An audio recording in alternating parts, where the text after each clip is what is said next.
السلام عليكم ورحمة الله وبركاته. قبل ما نبدأ موضوع اليوم عايزين نصلي على النبي. اللهم صل وسلم وبارك على نبينا محمد وسلم تسليما كثيرا. هنتكلم النهاردة عن شروط الصلاة. هي الصلاة لها شروط؟ طبعا. لا تصح الصلاة إلا بتسعة شروط، هي أولها الإسلام، فلا تصح من كافر، يعني أكيد لو أنت كافر مش هتقبل منك الصلاة. اتنين، العقل، فلا تصح من المجنون، يعني المجنون ملوش أصلا صلاة. من شروط الصلاة التمييز، فلا تصح من الصغير، وحد الصغر 7 سنين، يعني علموهم 7 زي ما الرسول علمنا، واضربوهم 10. 4، الطهارة من الحدث، فلا تصح الصلاة من المحدث بدون وضوء أو تيمم، يعني دخلت الحمام أو عملت أي غازات، فطبعا لازم تطهر نفسك بأن انت تتوضى.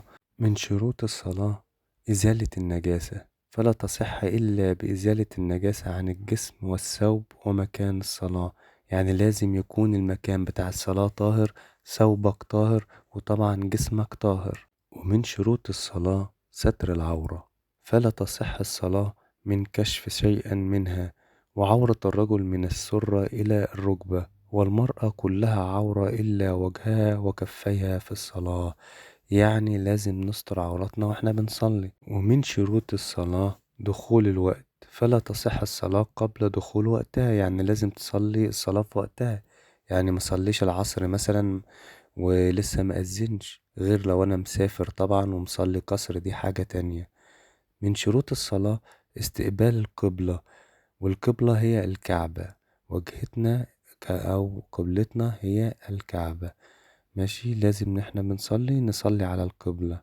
من شروط الصلاة النية، ان احنا نستحضر الصلاة اللي احنا هنصليها، سواء هنصلي ظهر او عصر، ننوي طبعا، والنية محلها القلب، ونقول الله اكبر ونكبر للصلاة.